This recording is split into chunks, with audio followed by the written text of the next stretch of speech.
Thank you guys for joining, and thank you everyone for joining us today. Um, I'm Adir, the CEO and co-founder of Autonomy AI, and this webinar that we're doing here today is the first of a series of webinars we're launching. And the aim is we want to help companies, and more importantly, product managers and product designers within companies to effectively transition to become builders and adopt this new stack of tools that are going out there in the market and like help with all the noise that is going on out there.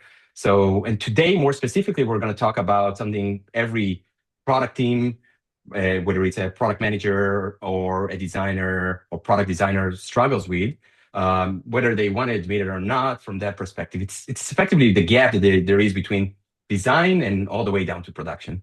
And most teams that we talk with, most teams out there in the market, they have strong designers, they have strong product leaders.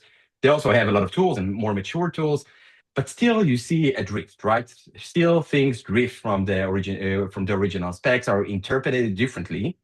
Edge cases slip, and states are being simplified. Accessibility gets postponed.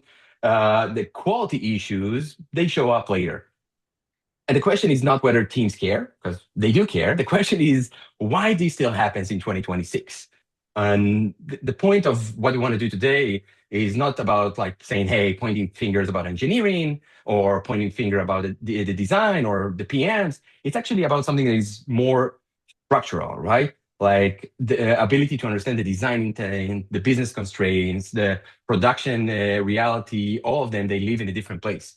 And when they all collide late, meaning the alignment is being late, there's this misalignment just becomes very much expensive. It becomes expensive for designers that shows up as a drift, right? Like from their original vision. And when it comes late, it's very expensive for PMs that like needs to handle more rework, like the ability for unpredictable timelines, and at the end of the day, just quality risk. So today we want to unpack how does handoff actually work, or they worked up to now, where they actually had a breaking point and still does, and how strong teams can actually adopt a new different workflow. And that's what we want to do today. We want to make it very practical. So we invited two great guests. We have Nir Benita, a founding designer from Traceloop. And then we have Ben Lang, who's a senior product manager at Lux. I will let them introduce yourself. Nir, please introduce yourself and give us some of your background. Hey there, I'll be quick. And nice to meet you all. My name is Nir. I've been doing product work at different capacities for the past 12 years or so. Had a long stint at Wix, and since then mostly early stage startups, being the first product hire. Worked with Adir at Walnut for a good few years, which was a lot of fun. Lately, I've been leading the product and design efforts at Traceloop. We do observability for AI agents. It's been a fun ride, and great to see the industry evolve from there. And yeah, throughout that time, I saw a lot of process evolves from different ways to ship. And this past 2 years have been especially crazy. So I'm excited to be here and talk a little bit about where we go from here. Sounds good. Ben? Yeah. So yeah, thanks for having me, Adu. Interesting times. I'm sure we're gonna have an interesting conversation. So I'm Ben Lang, currently working at Lux, like you said, senior product manager, leading their product called reviewers.com. It's basically a new vertical that Lux is working on. Super interesting. Everybody are invited to watch what we're working on. Before that, been in product for the last more or less 8 years. Before that, the founder for 4 years. And actually now these days, after the opening, I'm leaving Lux. My last few weeks there and joining as a CPO to a company called Sled AI, which you probably heard of. That's a voice company, which you know. And yeah, actually, you told me to if I want to attend this webinar, and I said yes, because we're these days having a lot of questions and changes and a lot of things happening inside the company that relate to what we're going to talk about. So happy to be here. That's awesome. First of all, I'm happy we got a scoop here, like about your transition. So that's the first thing, right? Like, but when you and I, Ben, we start talking, and we like talked even before the webinar, Nir, you and I, and we kind of like want to zone in and do something a little bit more practical from our perspective.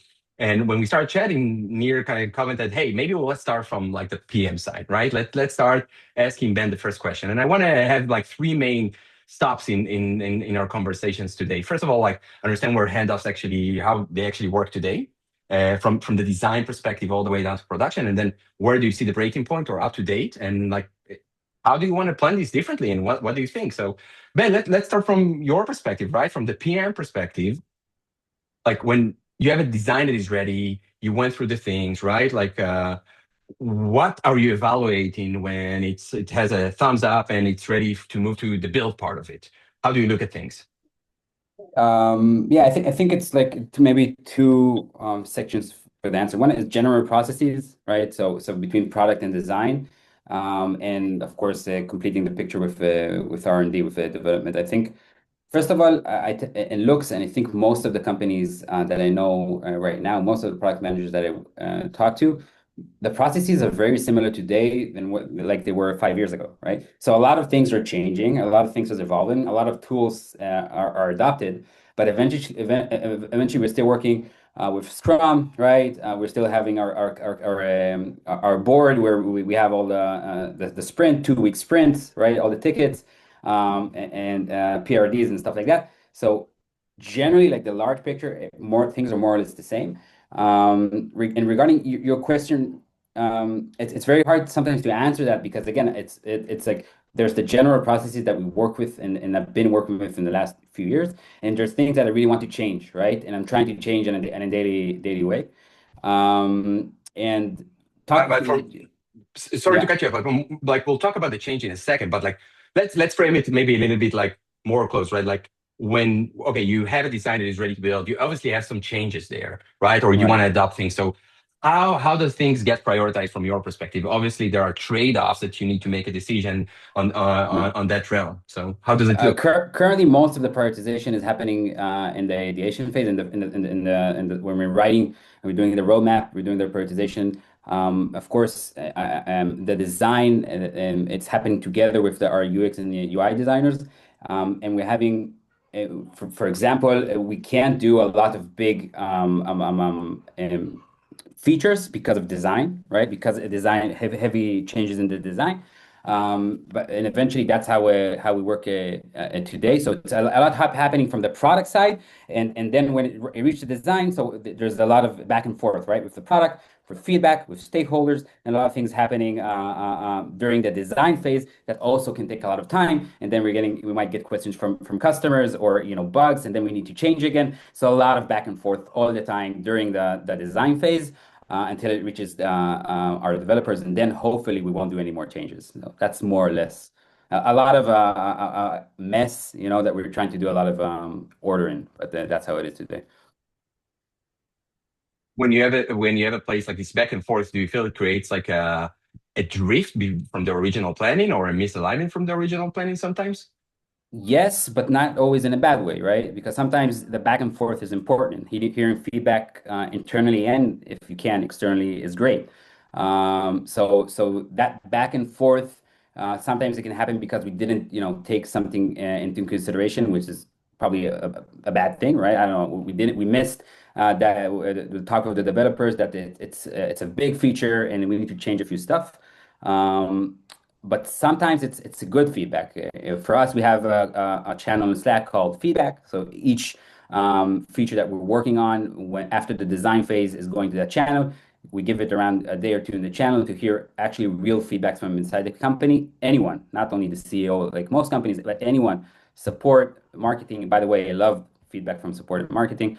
Can give us feedback and we change things around. And yeah, it takes time, it takes a lot of time, especially because it's not always live prototypes, and when we get to live prototypes, things change again. So yeah, that's how it happens. Yeah, thank you. And I agree. Support and marketing are crucial in this process, and their feedback is crucial because it needs to hit clients at the end of the day. Nir, from your perspective, right? Like when is design considered done, and like what does it actually mean in practice for you in real life?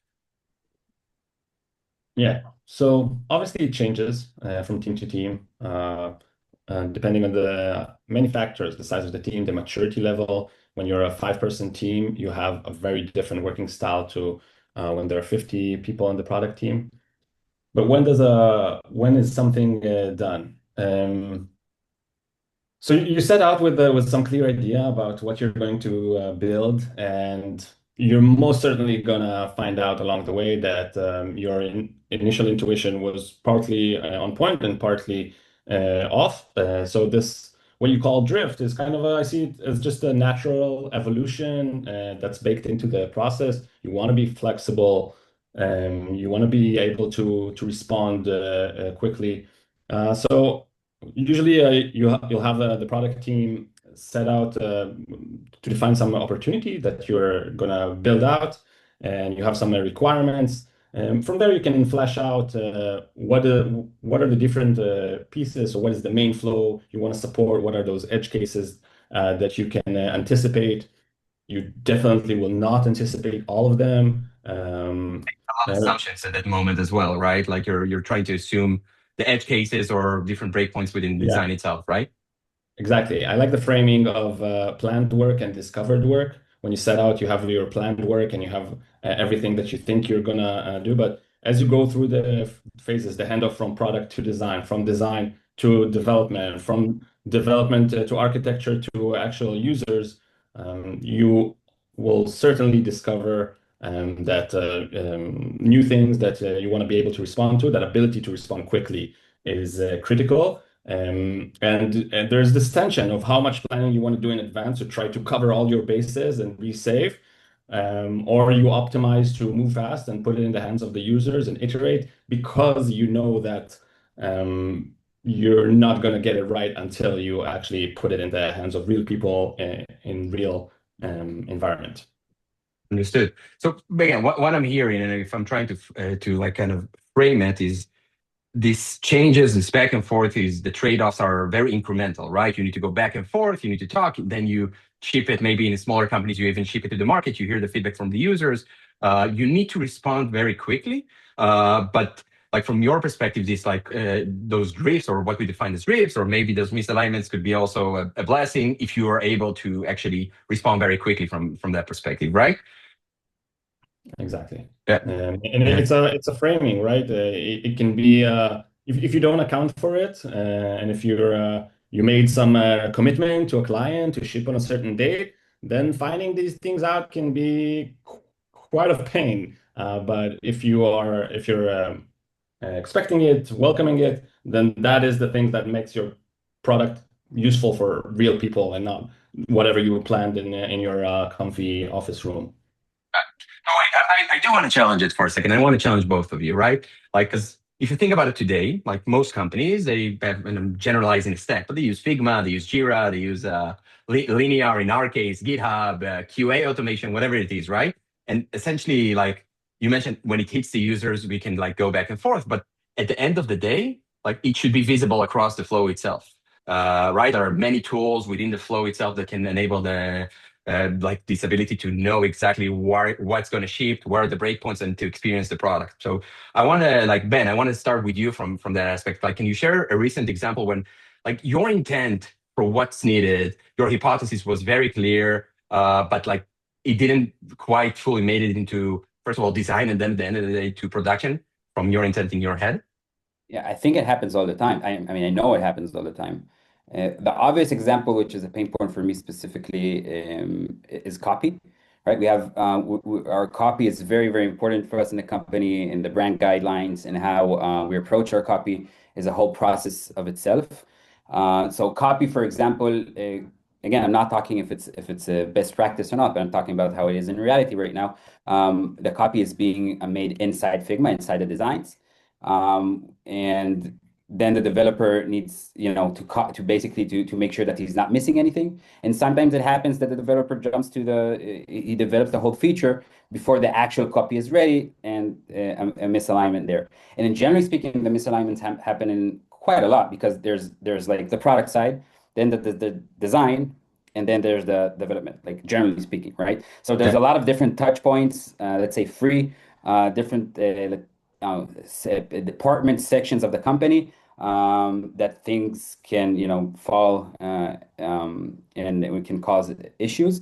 So there's the PLD, right? Then it goes to design. I need to make sure that the design makes sense, and they follow basically the product sense that I thought about. They complete sometimes their product sense because we love hearing our designers, UX, UI, and their inputs. So sometimes I'm missing stuff that they added, and then everything needs to go to development. So yeah, the misalignments are pretty common. This point a little bit more. You have the misalignment. We agreed. Where do you feel it creates like any impact from your ability to actually predict shipping of a product, from your ability to actually deliver for the business? Like where do you feel like this actually hurting your KPIs? The velocity, right? If we're planning something that should take, I don't know, end to end, let's say a small to medium feature, I don't know, a week. We're quite fast sometimes, so it can be a week, and it takes 2 weeks because we missed a lot of things. And then the QA that is going, through different documentations is making and is saying that they listen, and the documentation is written like that, but eventually when I'm clicking, something else happens. So yeah, it's delayed everything. The roadmap is delayed, and customers are frustrated. And it really hurts a lot of metrics. So roadmap and our like targets for the quarter or sprint is only one of them, but of course a lot of different people, other stakeholders can also get hurt.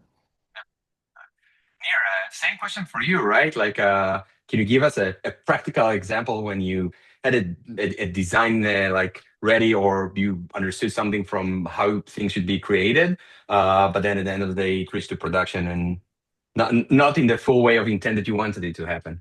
Yeah. Yeah, there is one thing I thought to share that I started noticing it, especially with the younger developers. I'll say, God, man, that makes me sound old. But the more AI native developers that I work with, Yeah. Oh, that's a good framing. they're AI native developers. That's a yeah, great phrase. they're not younger, they're just AI native, right? It's Yeah. totally different.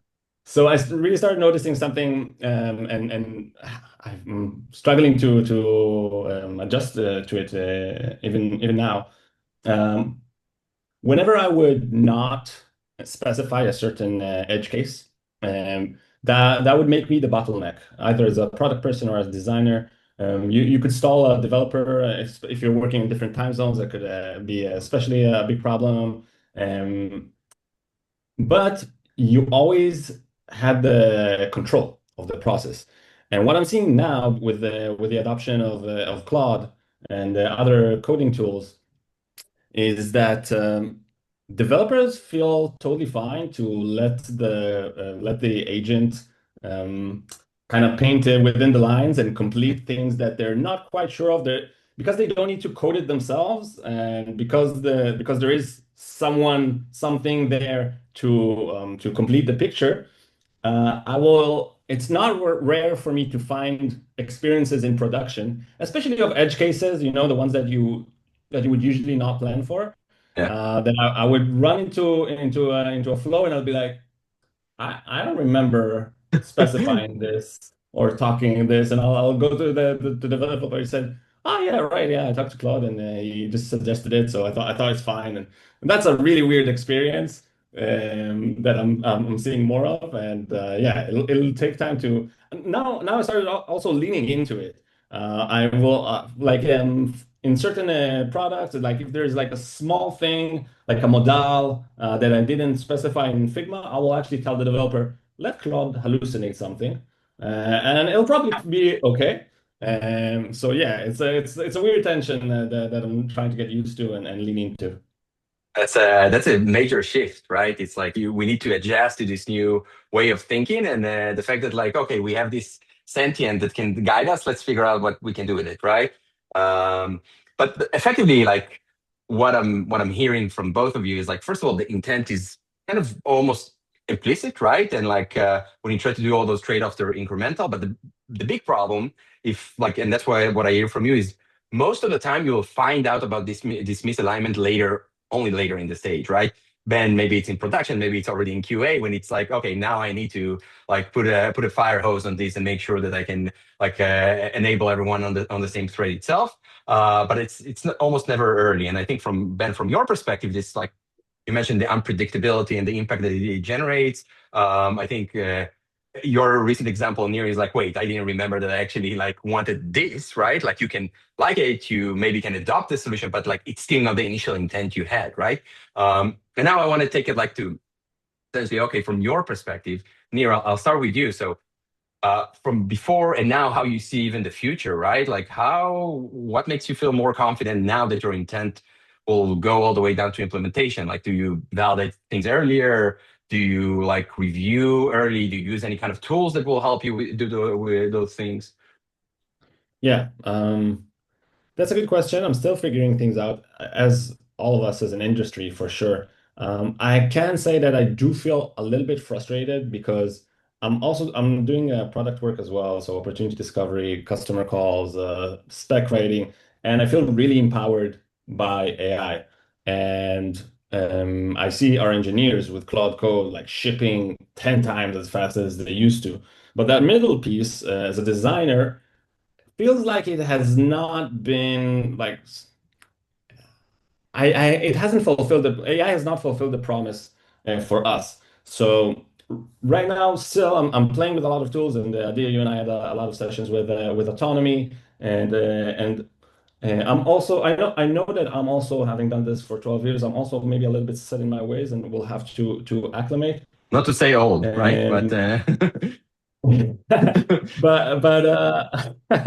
but yeah, I do think that we will just have to accept from one end that we will have to release control of some things in favor of moving fast and staying relevant in this world that is going from one breaking news cycle to another. You have to adjust and accept that you're going to have to release control of certain parts of experience.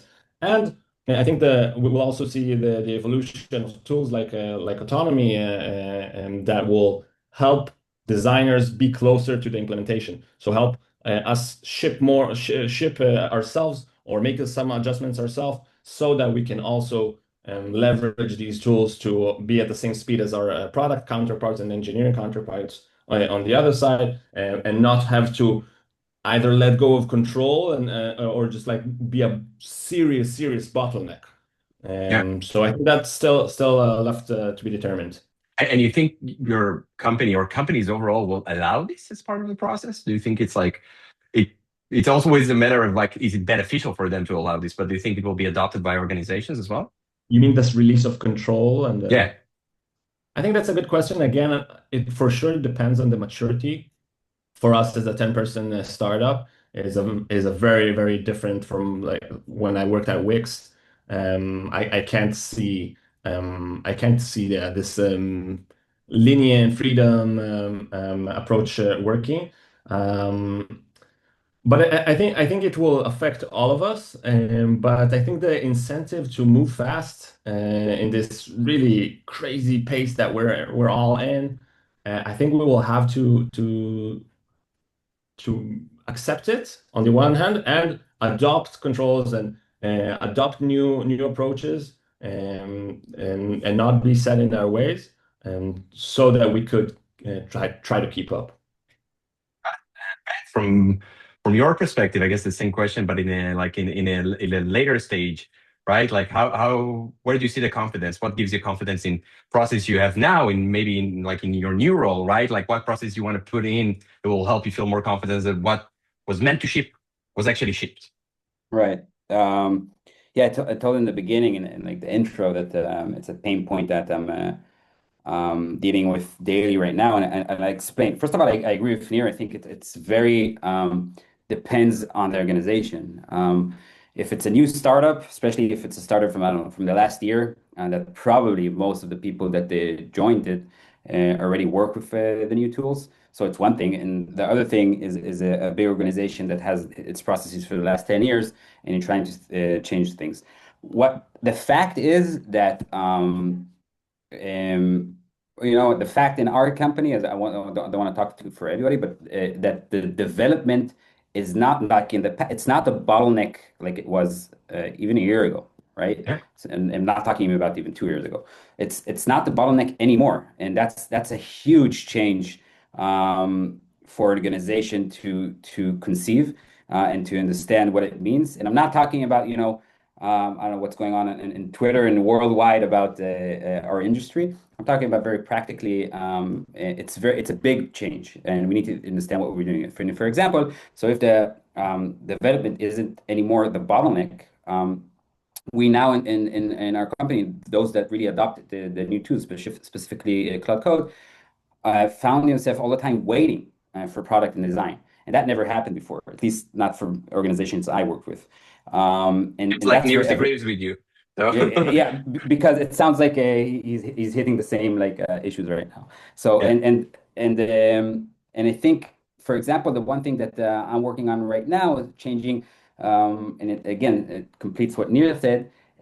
We are an autonomy is actually a very good example for that, but we need to empower developers and product and design to work on the code itself and maybe do small changes where it's very, very fast to ship and it's not big implications. I truly believe that the good designers, UI UX designers, are super crucial for a successful brand and product. But we can, I don't know, if it's a new modal, right? If it's a new step in, I don't know, in a certain flow. If you have a good design system that you need to, I don't know, add new pages and nothing new that we need to develop there. So yes, we can use all the different tools and do ship things 10x, 100x, maybe faster. And that's a huge change.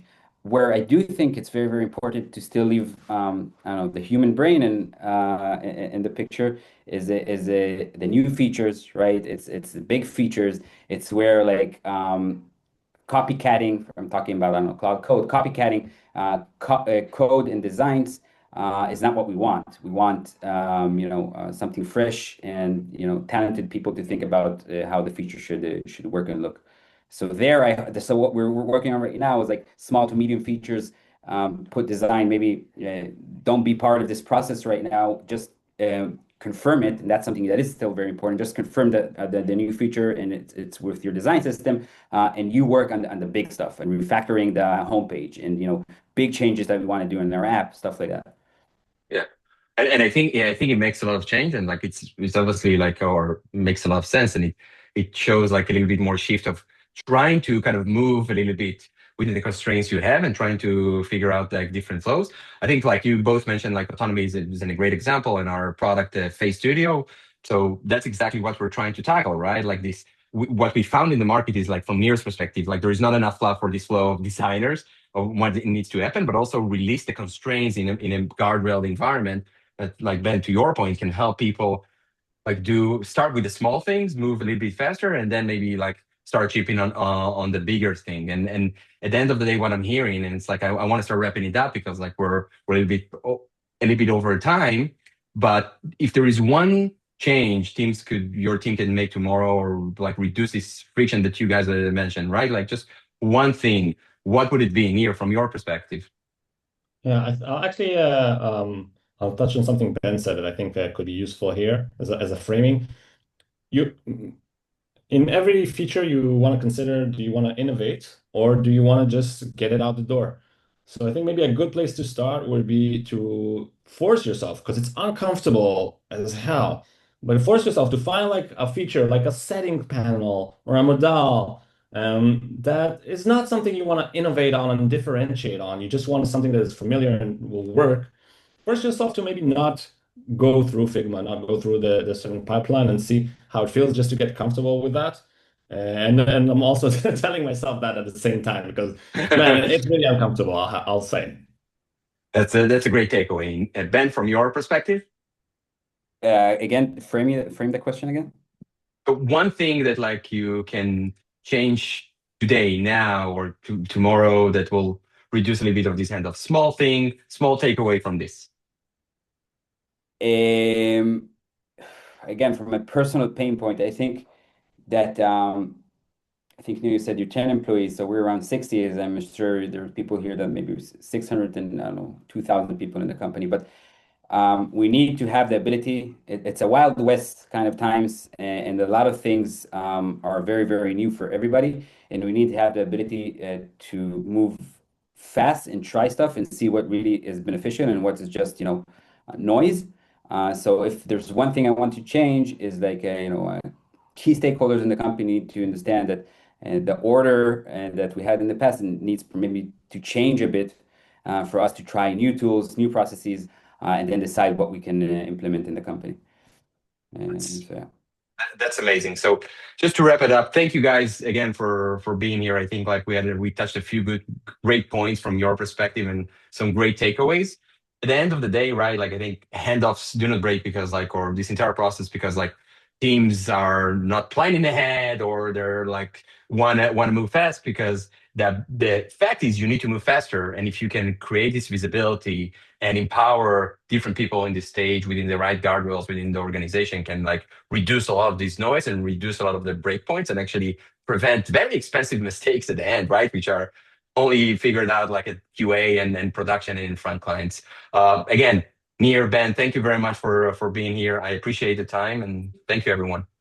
That was a Thank you very pleasure. much. Thanks. Bye. Bye.